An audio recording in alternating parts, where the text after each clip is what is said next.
Sekarang ni kita dah sampai kepada penghujung untuk program ataupun fokus kepada sistem teknik untuk Coach Bahar itu CBR. Sekarang ni kita dah hantar masuk kepada entry level yang terakhir kali, itu level 5. Yang tadi 6 yang pada peringkat awal, sekarang ni 5 iaitu modul yang terakhir, di mana anda akan fokuskan itu bagaimana untuk memahami bagaimana ciri-ciri entry level ini, level 5 ini. Jadi apa yang saya akan terangkan kepada anda ialah benda ni perlu diperhatikan satu persatu, dan kalau anda boleh reverse, rewind modul, tapi pastikan anda ikut aturan. Kalau anda misalnya anda terbuka terus modul ni, pastikan anda masuk modul sebelum ni, kerana dia saling berkait kefahaman ini.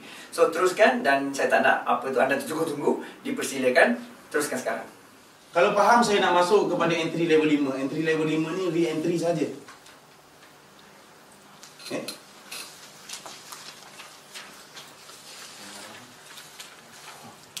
Okay. Tapi entry ni ada kalanya okey, ada kalanya dia akan mencari CBR key. Dua keadaan. Okey.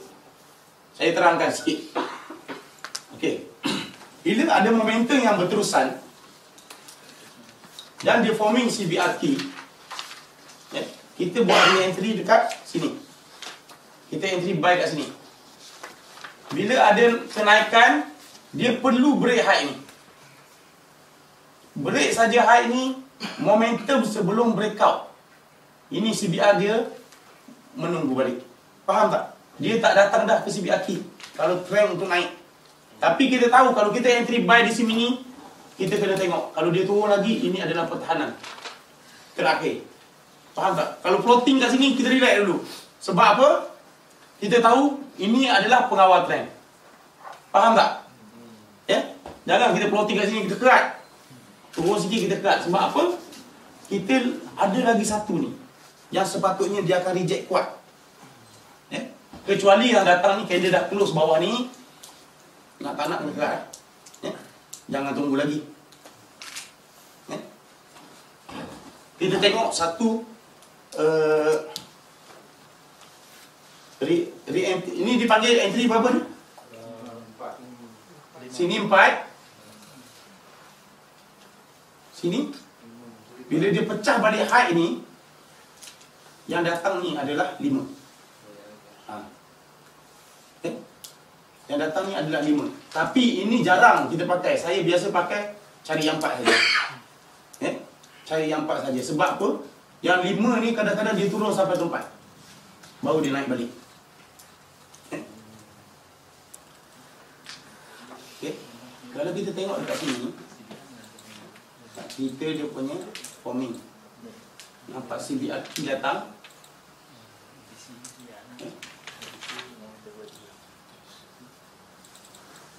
Dia bagi entry.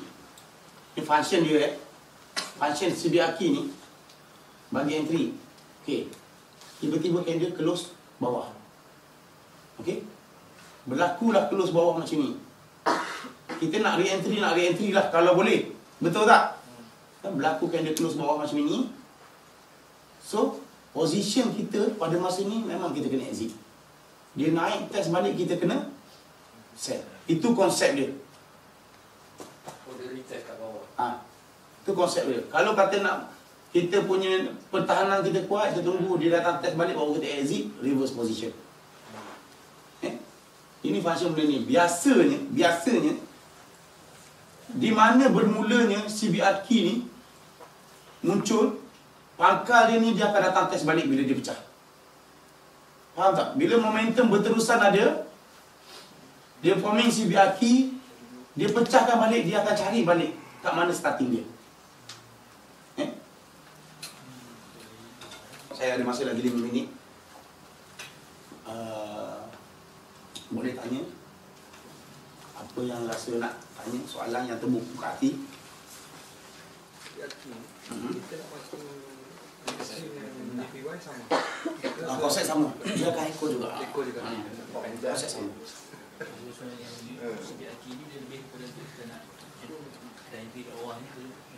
Dia nak re-entry.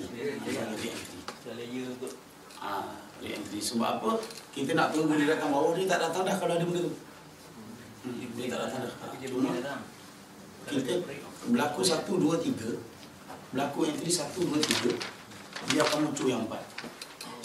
Tapi dah dalam konteks EU ni, dia jadi CBR key. Okey, tapi dia push naik ke atas. Kita nak tunggu tak? Sebab kalau ikut road mapping kita nampak macam dia nak pisah kan. Mana satu H4 malam tadi? Mana tadi yang saya tunjuk. Ya kan dia tunggu datang test, dia pecah atas tu bahagian tadi kan. So kalau kata saya tunggu sell juga, saya tak nak cut loss. Tak tahulah berapa lama. Okey.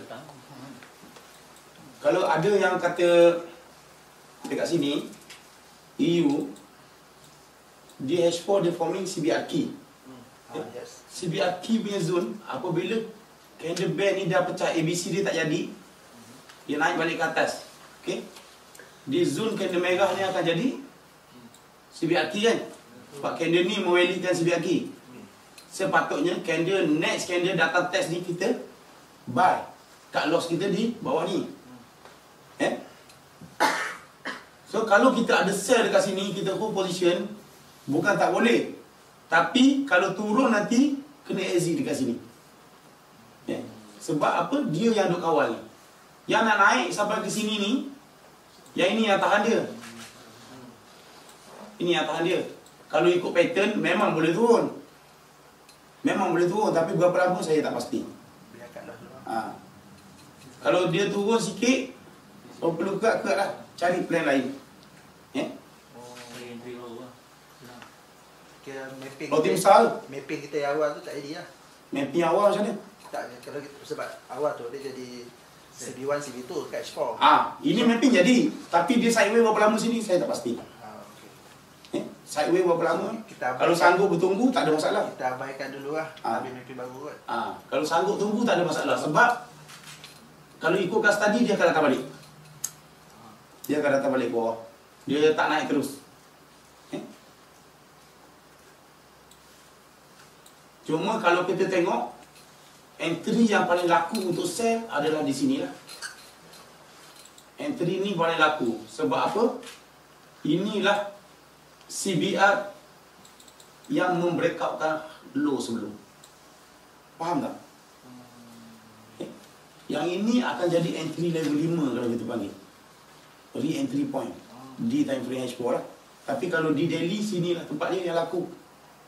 Tapi setiap perjalanan ni ada dia punya tu. Kalau kita baca di daily, tak boleh nak trade kita. Betul tak? Nak menunggu sini je tak boleh nak trade bulan depan betul sampai hari. So sebab tu kita turun kepada H4, turun kepada setengah jam supaya kita ada entry. Ada entry yang boleh buat profit. Walaupun 10 pip, walaupun 15 pip, entry tu profit.